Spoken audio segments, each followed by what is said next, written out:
Hi, um, I'm doing step 7 now of A Woman's Way, the 12-step program. This is for Codependents Anonymous or people in AA or NA. As you could notice, I'm smoking a cigarette. I've been trying to quit smoking, but that's my own personal goals and achievements here. Thank you, honey. Now, step 7 is this right here. We humbly asked him to remove our shortcomings. In step 6, we became ready for change. In step 7, we ask for help in making these changes. How we go about asking through prayer, through some other kind of spiritual practice, or simply by thinking it over is up to each of us. Just as in step 6, our shortcomings probably won't be removed right away. The lifelong patterns and habits we most want to change may stay with us for quite a while, even when we become ready and turn to our higher power for help. You might be frustrated with this and you may question how step 7 works or if it works at all. If you're feeling this way, it may be helpful to think of step 7 as a way of opening yourself to change, asking for help and letting a greater power do the rest. In step 7, we work in partnership with our higher power, our higher self, to bring about change in our lives. We learn to take action and let go of the result, to do our part and let go of the outcome. Many of us discover that we can be ready to change, to give up our least favorite patterns, and can sincerely ask for assistance, but that's as far as we can go on our own. The truth is that we're not completely in charge of when and how our lives will change on either the outside or the inside. We can do only as much as we are able and let go of what happens next, cooperating with our higher self, our spiritual source as best we can.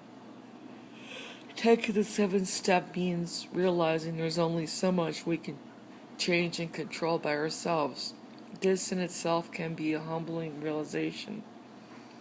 You probably experienced something similar when you stopped using alcohol, drugs, food, or whatever used substance abuse has been. Maybe you tried to stop for a while but couldn't change your behavior until, in a moment of grace, the craving was removed or you found the strength to go on without using. In step 7, we expect those moments of grace to help us give up our old patterns. We stay conscious and aware of our actions and ask for help letting go. Humility, not humiliation. Many women who first see the word humbly in step 7 aren't sure how to react. The word humble usually means making ourselves lower or less than, and refraining from asserting ourselves. It reminds us that we often feel pressure to be humble. We've been taught not to be too demanding or direct about what we want. If we ask for anything for ourselves, we often feel compelled to apologize. Many women are concerned that this step asks us to be passive or apologetic. We can learn from women like Elena that true humility means having a strong sense of who we are.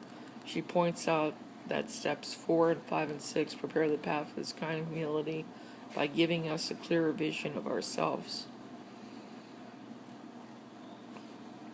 For example, if someone at the pool says, "Boy, she's crazy over there," and you don't know why they said that to you, and you said everything normal and decent, I wouldn't worry about it, probably because I reminded him of somebody that he knew in the past that he couldn't get in touch with at the moment right there.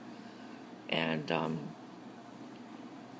he was trying to attract me to go out with him. So I just figured, just don't try to reassert myself. Don't try to apologize. Just be passive or apologetic. So I said, yes, I am crazy, but, that's just going right nowadays. I made a joke out of it. So I humbled myself. So, I experienced the loss of control and the shame I felt about his behavior toward me. But that was the spirit of cooperation. Why humility is so important in this step, because without it we may come to this step believing that all we have to do now is will ourselves to change. We may think that if we try hard enough, we'll rid ourselves of all those old destructive patterns and traits that we're now ready to give up. Oh, excuse me, I'm so tired now. The truth is we can't force ourselves to change any more than we could force ourselves to stop using alcohol, drugs, or anything else. If it were a matter of willpower, we probably would have changed long ago. Instead, the power to change lies beyond our control. In step 7, we learn to attune and align ourselves with this greater power and let the changes come in their own time.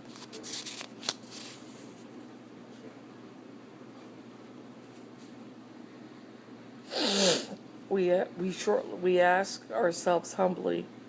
We ask God to remove our shortcomings. That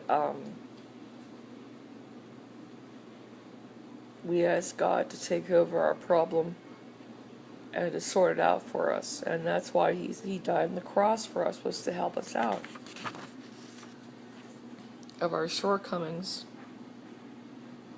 Okay, so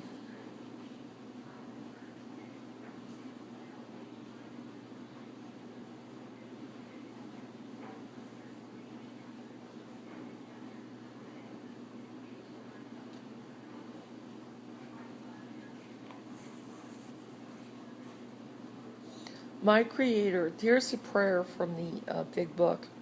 My Creator, I am now willing that you should have all of me, good and bad. I pray that you now remove from me every single defect of character which stands in the way of my usefulness to you and my fellows. Grant me strength as I go out from here to do your bidding. God, grant me the serenity to accept the things I cannot change, the courage to change the things I can, and the wisdom to know the difference. So those are some of the ways you can judge letting go of stuff and building a collaboration.